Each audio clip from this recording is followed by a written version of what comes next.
Olá, galerinha, Paz e Senhor Jesus para todos. Aqui é o professor Adriano, da Escola Bíblica Dominical da Assembleia de Deus em Largo dos Santos. Estamos aqui mais uma vez, para tratarmos de mais um assunto da nossa revista da Escola Bíblica. Trabalhamos aqui com a classe de adolescentes da idade de 13 e 14 anos. E eu peço a vocês que, os que não estão inscritos, se inscrevam no nosso canal, da Assembleia de Deus, tá certo? Compartilhe, deixe seu like, ajude a mensagem de Deus a ser propagada, tá certo? Porque muitas das vezes a gente assiste várias coisas, compartilha muitas coisas e uma das coisas que é necessária a gente vai e deixa no mais esquecimento. Então eu espero que vocês não façam isso, espero que vocês compartilhem para que essa mensagem ela alcance outras pessoas, tá certo? E nós trabalhamos a nossa revista este trimestre aqui, dos adolescentes, que tem como título Cremos. E nós iremos trabalhar a lição de número 6, que tem como título Na Salvação, o Nosso Nascimento. Então a gente vai falar um pouco de salvação e de nascimento. Amém? Então, a gente vai orar, como sempre, A gente vem fazendo, para que Deus venha abrir nossos corações. Amém? Maravilhoso Deus e Pai Celestial, Senhor, neste momento nós te pedimos, meu Deus, que o Senhor venha abrir nossa mente, os nossos corações, meu Pai, para que nós venhamos aprender um pouco mais da Tua Palavra, Senhor, e venhamos praticá-la, porque não adianta só aprender e guardarmos para nós. Que nós possamos, Senhor, transmitir a Tua Palavra, evangelizar as pessoas, Senhor, que Teu Evangelho possa alcançar aqueles ainda que não Te conhecem, através, Senhor, do nosso testemunho, das nossas pregações. Assim, Senhor, nos ajuda, nos capacita, nos livra de todo o mal. Pois tudo eu te peço, Senhor, eu te oro e já te agradeço. Em nome de Jesus. Amém. Então, galerinha, vamos aqui dar uma continuidade, tá certo? Então, hoje é a lição de número 6, que tem como título, mais uma vez, Na Salvação, o Nosso Nascimento. Então, antes da criação do mundo todo, Deus já sabia que o povo, iria estar fadado à questão do fracasso, tá certo? Na lição anterior a gente já falou da questão do pecado, Então Deus já sabia que... Mas professor, como é que Deus já sabia uma coisa se Ele não tinha nem feito o mundo ainda? Pela sua onisciência, nós já falamos isso aí em aulas passadas, Que Deus é onisciente, onipresente e onipotente. Ele é o único que tem todas essas qualidades, esses atributos, Que nenhum ser humano é capaz de ter e nunca vai ter, tá certo? Então Deus na sua onisciência, Ele já sabia que antes da criação do mundo, já tinha o quê? O povo, vamos dizer assim, um projeto de salvação para a humanidade. Perdão, não era o povo, era um projeto. Ele já sabia que até então ele já tinha que criar alguma coisa, tá certo? Para salvar essa humanidade pecadora, perdida e condenada, à morte eterna. Porque a gente sabe que nós temos duas mortes. A gente tem a morte eterna, vamos dizer assim, que já entra dentro do contexto espiritual, e temos a morte física, que para nós o mais importante não é a física, porque todo mundo está sujeito a passar por ela, É a questão da morte espiritual, que essa aqui vai nos dar o acesso à salvação ou não, Porque a gente sabe que uns vão ser salvos e outros não. Então, a gente precisa ter esse entendimento, da questão da morte espiritual, que é mais ruim para a questão dos crentes em Jesus, tá certo? E que plano era esse, professor, É aquele onde Deus ofereceu quem lá? O seu Filho, para morrer por nós pecadores, Tem até o versículo que fala aí, que Deus deu seu Filho unigênito para todo aquele que nele crê não pereça, mas que tenha a vida eterna, Ou seja, unigênito, Deus deu seu único Filho para morrer por mim e por você, pecadores. Por quê? Porque até então a humanidade ela estava condenada, Mas aí Deus foi lá, não, eu vou criar o mundo, mas eu já sei que esse povo, eles vão ser desobedientes, eles vão entrar em outros contextos que vai fugir totalmente do meu plano, mas eu já preciso ter um plano B aqui no stand-by. Então Deus foi lá e já tinha esse plano lá guardado, que era oferecer seu Filho, para que morresse por mim e por você, que hoje nós tivéssemos acesso à salvação mediante Cristo Jesus e tendo como ajudador o seu Espírito Santo. Amém? E agora a gente vai falar um pouco sobre a expiação.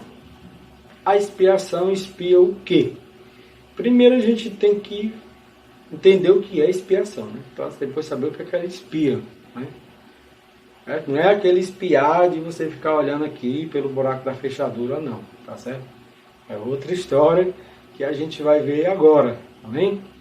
Ó, segundo o dicionário bíblico, o Wycliffe, né, a ideia básica de expiação está ligada à reparação de um mal.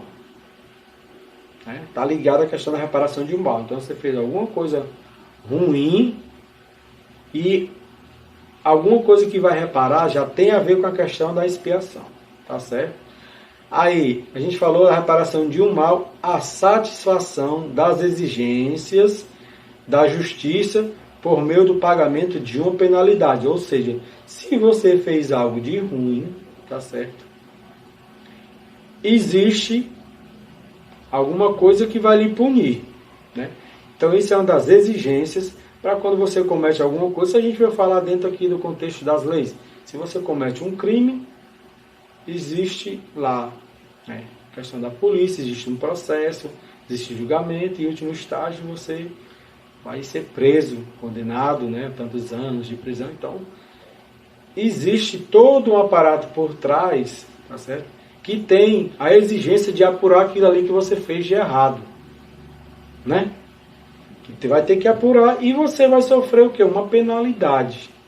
Então agora vamos fazer sem interrupção para a gente ter um entendimento melhor, tá certo? Vamos lá pegar um comentário lá do dicionário Wycliffe, da questão da ideia da expiação. Vamos lá. A ideia básica da expiação está ligada à preparação de um mal, à satisfação das exigências da justiça por meio do pagamento de uma penalidade. Né? Logo, a expiação, ela é o quê? Ela é um sacrifício cuja finalidade é a de reparar os pecados da pessoa, ora cometidos, né? Então, a expiação expia o quê? Já está respondida. Ela expia o pecado, tá certo? Ela expia o pecado. Então, é muito importante a gente ter esse entendimento, né, de que quando a gente ouvir falar em expiação, nós estamos automaticamente atrelando a questão do pecado. A expiação, ela veio para fazer o quê? Para que quando você peca, tá certo? E você se arrepende, Jesus vai lá e ele perdoa, tá certo? Ele é misericordioso, ele é amor, mas também ele é justiça. Toda vez que a gente comete um pecado, existe uma consequência, a gente tem um preço. Então, a gente já falou na aula anterior que o pecado ele é um problema muito grande. Nós falamos sobre várias coisas que o pecado trouxe de ruim para a humanidade, tá certo? Então, a finalidade da expiação é o quê? É reparar os pecados da pessoa, né? Ora cometidos. Então, ele vai reparar. Pecou, a expiação vai lá e vai, ó, não, isso aqui está errado, então vamos consertar esse erro para que tudo volte a funcionar como era, tá certo? E agora a gente vai falar um pouquinho sobre a morte substitutiva de Jesus, né? Que é isso aí, professor? É simples, né? Vamos pegar logo do Antigo Testamento. Como é que funcionava? Os sacerdotes, eles apresentavam o quê? Uma série de sacrifícios para salvar o povo e a si mesmo. Porque o sacerdote, ele era homem, ele pecava. Então, era necessário ser feito lá um holocausto, né? Um sacrifício. Onde eles sacrificavam o quê? Touros, bodes, ovelhas, né? De acordo com o pecado, existia lá o animal X que eles tinham que sacrificar para que houvesse a expiação dos seus pecados, né? A reparação daquele pecado, tá certo?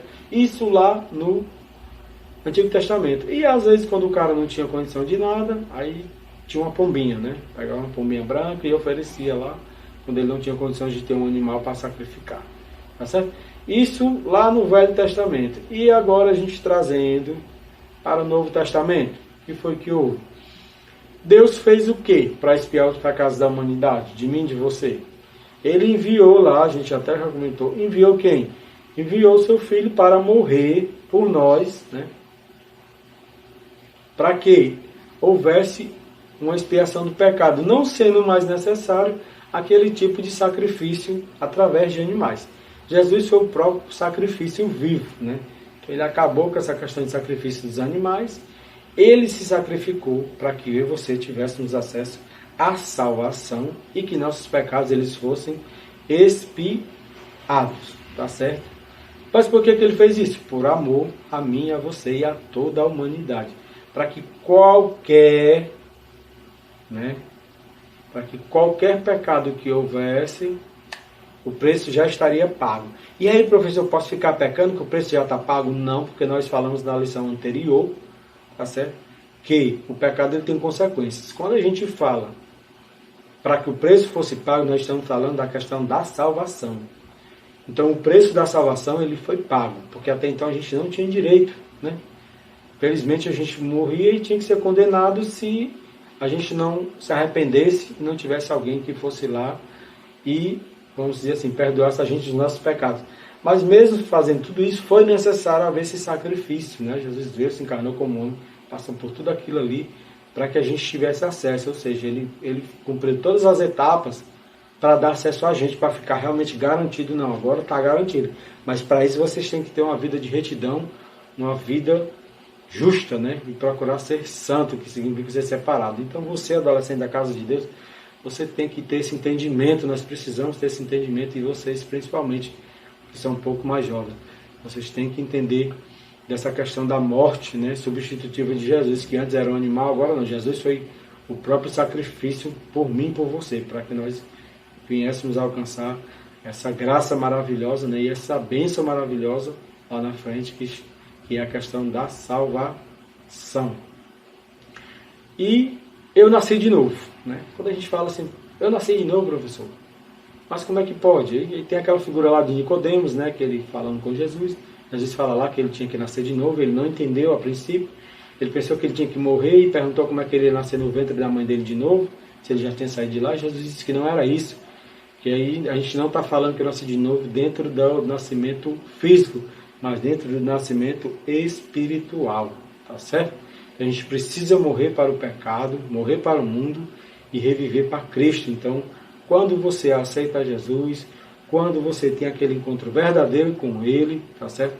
Você nasce de novo. Você está declarando que a partir daquele momento você vai morrer para o pecado e vai viver para Cristo. Então esse é o novo nascimento, que só se dá através do conhecimento do Evangelho de Cristo e através de sua aceitação como Senhor e Salvador da sua vida e de nossas vidas.